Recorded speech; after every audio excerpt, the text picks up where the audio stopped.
रात को अपने बिस्तर में सोने के लिए जाते हैं तो उस समय हमें ये टेंशन बिल्कुल नहीं होती कि नींद में मुझे पता नहीं होगा कि मैं कहाँ हूँ और मेरे साथ पता नहीं क्या होगा, बल्कि हम ये सोच कर सोते हैं कि एक अच्छी नींद के बाद मेरी थकान दूर हो जाएगी और सुबह के समय मैं बिल्कुल तरोताज़ा होकर जागूंगा। बस मृत्यु भी एक ऐसी ही विश्राम की अवस्था है, यानी इस जीवन कार्य से मुक्त होने की अवस्था। नमस्कार, मैं हूं गजेंद्र जगराम। मेरे YouTube चैनल पर आप सभी का स्वागत है। मैं लिए चलता हूं आपको जीवन के एक ऐसे सफर पर जहां मैं आपको महान संतों, महात्माओं और दार्शनिकों की कुछ ऐसी बातें बताने जा रहा हूं जो आपको अपनी सही मंजिल तक पहुंचने में जरूर मदद करेंगी।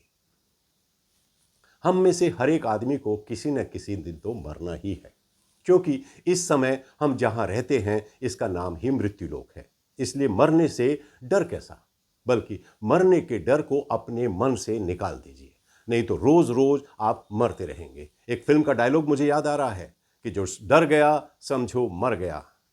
इससे पहले मन मस्तिष्क में मरने का डर बिल्कुल निकाल दीजिए, क्योंकि मृत्यु सिर्फ एक अनुभव है जिसके जरिए आपको एक बहुत बड़ा लेसन यानी पाठ सीखना है। और ये लेसन ये है कि आप मर ही नहीं सकते। श्रीमद् भागवत गीता में ये बात डंके की चोट पर कही गई है कि हम जो दिख रहे हैं हम वो है ही नहीं। हम एक अजर अमर आत्मा हैं। बस थोड़े समय के लिए मृत्यु नामक एक परिवर्तन में थोड़ी देर के लिए सो जाते हैं, लेकिन हमारा यानी आत्मा का खात्मा कभी नहीं हो सकता। ये शरीर एक वस्त्र यानी चोला है जो आपने पहना हुआ है। जरा गौर कीजिए, आपने अपने इस जीवन काल में कितनी बार अपने पुराने कपड़े फेंक कर फिर से नए कपड़े बदले हैं, लेकिन फिर भी आप तो वही के वही हैं, आप तो नहीं बदले। बस ऐसा ही मृत्यु के समय होता है जब आप इस शरीर को छोड़ देते हैं, लेकिन आप बदलते नहीं, वही के वही रहते हैं, एक अमर आत्मा, परमपिता परमेश्वर की संतान। दरअसल मृत्यु है ही नहीं। जब आप जीवन से थक जाते हैं या तब आप केवल अपने शरीर रूपी चोले को उतार देते हैं और सूक्ष्म जगत में चले जाते हैं, यानी परमात्मा के पास चले जाते हैं, जिसे पृथ्वी पर छोड़े हुए स्वरूप के समान माना जाता है और विचारों के कारण शरीर से बंधा रहता है। मृत्यु एक अंत नहीं है, बल्कि ये एक अस्थायी यानी टेम्परेरी मोक्ष है जो इंसान को उस समय दिया जाता है जब कर्म अर्थात न्याय का नियम ये निर्धारित करता है कि आपके वर्तमान शरीर और परिवेश ने अपने सभी उद्देश्य पूरे कर लिए हैं, या जब आप बहुत थक जाते हैं या कष्टों की थकान के कारण इस भौतिक जीवन के बोझ को और अधिक सहन नहीं कर सकते। श्रीमद् भागवत गीता कहती है कि आत्मा ना तो कभी पैदा हुई है और ना ही कभी मरती, क्योंकि ऐसा समय था ही नहीं जब आत्मा नहीं थी। आत्मा अजन्मी और अमर है और ये कभी नहीं बदलती। मृत्यु इसे छू भी नहीं सकती।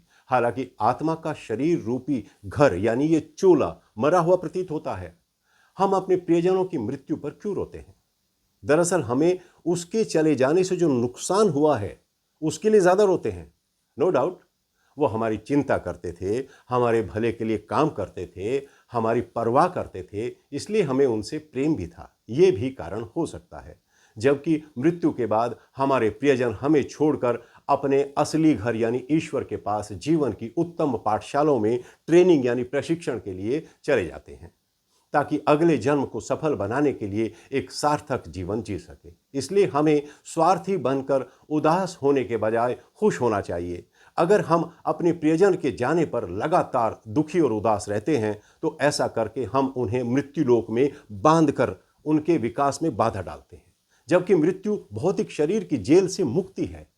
श्री श्री परमहंस योगानंद जी ने एक मरते हुए युवक के बारे में लिखा है। वो युवक बिस्तर पर पड़ा था और उसके डॉक्टर ने उसे बता दिया था कि अब उसके जीवन का केवल एक ही दिन शेष रह गया है। इस पर वो युवक जरा भी उदास नहीं हुआ, बल्कि उसने कहा कि मेरे प्रियतम प्रभु के पास पहुंचने में केवल एक ही दिन शेष रह गया है। मृत्यु अमरता के द्वारों को खोलेगी और मैं दुखों के कारागार से मुक्त हो जाऊंगा। उसने अपने पीछे रह गए परिवारजनों से कहा, आप लोग मेरे मरने के बाद मेरी हानि के लिए यानी अपनी हानि के लिए बिल्कुल नहीं रोना, आंसू नहीं बहाना, बल्कि बहुत खुश हूं मैं तो कि आपकी भलाई के लिए आप लोगों से पहरे जा रहा हूं, ताकि सारे मार्ग पर ज्ञान के दीप जला सकूं और मैं वहां पर आपका स्वागत करने के लिए आपकी प्रतीक्षा करूंगा, जहां मैं अपने और आपके एकमात्र प्रियतम प्रभु के साथ रहूंगा। इसलिए हे मेरे परिवारजनों, हे मेरे प्रियजनों, मेरी खुशी में आप लोग बाधा ना बने, बल्कि आनंद मनाएं। आप ही नहीं जानते आपके साथ इस संसार में आगे क्या होने जा रहा है। आपको जीवित रहना होगा और चिंता करते रहना होगा। जो मर जाते हैं वे हम पर तरस खा रहे होते हैं, हमें आशीर्वाद दे रहे होते हैं। आप उनके लिए शोक क्यों करते हैं? योगानंद जी लिखते हैं कि इस मरते हुए युवक की कहानी मैंने एक महिला को बताई जिसने अपना बेटा खो दिया था।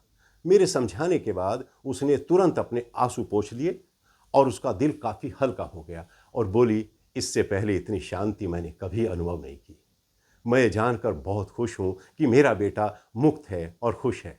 मैंने तो सोचा था कि उसके साथ न जाने कुछ भयानक घटित हुआ होगा। इसलिए अपने परिवारजनों की मृत्यु पर शोक करने के बजाय ये समझें कि वो ईश्वर की इच्छा से एक उच्चतर लोक में चला गया है और ईश्वर जानते हैं कि उसके लिए क्या सर्वोत्तम है। दुखी होने के बजाय आपको तो खुश होना चाहिए कि वो अब इन सब झंझटों से मुक्त हो गया है, बल्कि उसके लिए प्रार्थना करें कि आपका प्रेम और सद्भावना उसके आगे के रास्ते पर उसके लिए प्रोत्साहन बने। ऐसा करना ही आपके लिए बेहतर है। हाँ, ऐसा बिल्कुल नहीं है कि हम अपने दिवंगत प्रियजनों को बिल्कुल याद ही ना करें। अगर हम उन्हें याद ही नहीं करेंगे तो हम मानव कहलाने के योग्य ही नहीं हैं। लेकिन उनके चले जाने से पैदा हुए अकेलेपन में ही डूबे रहकर हम ये नहीं चाहेंगे कि हमारी स्वार्थी आसक्ति उनको इस लोक में ही बांध कर रखने का कारण बने, क्योंकि आपका बहुत ज़्यादा दुखी रहना दिवंगत आत्मा के लिए शांति और मुक्ति की ओर बढ़ने में बाधा बनता है। याद रखिए, योगानंद जी बताते हैं कि आपके जो प्रियतम दिवंगत हो गए हैं, अगर आप उन्हें विचार भेजना चाहते हैं अपने, तो अपने कमरे में शांत बैठकर और ईश्वर का ध्यान करें। और जब आपको अपने अंतर मन में ईश्वर की शांति का अनुभव हो, तब आप भ्रूमध्य यानी यहाँ दोनों आंखों के बीच अपनी इच्छा शक्ति के केंद्र पर गहरी एकाग्रता के साथ अपने मन को केंद्रित करें और अपने दिवंगत प्रियजनों को अपने अपने प्रेम भेजें और भ्रूमध्य में उनका मानस दर्शन करें जिससे संपर्क करना चाहते हैं। उस आत्मा को अपने प्रेम, शक्ति और साहस के स्पंदन भेजें। अगर आप लगातार ये करते रहे और उस प्रियजन के प्रति आपकी चाहत की प्रबलता में कोई कमी नहीं आने दी आपने, तो उस आत्मा को आपके स्पंदन निश्चित रूप से पहुंच जाएंगे। जिस तरह आप उन्हें नहीं भूले हैं, उसी तरह वे भी आपको नहीं भूले हैं। अपने प्रियजनों को प्रेम और सद्भाव के विचार जितनी बार भेजना चाहें भेजें, लेकिन उनकी किसी विशेष वर्षगांठ पर कम से कम साल में एक बार तो ज़रूर भेजें। अपने मन ही मन में उन्हें कहिए, हम फिर ज़रूर मिलेंगे और एक दूसरे से अपना दिव्य प्रेम और मित्रता बढ़ाना जारी रखेंगे।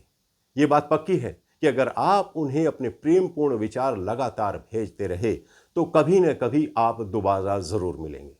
तब आप जान जाएंगे कि ये मृत्यु एक अंत नहीं है। तो मित्रों, मेरा प्रयास था कि निमित्त बनकर ये बातें आप लोगों तक पहुंचा सकूं।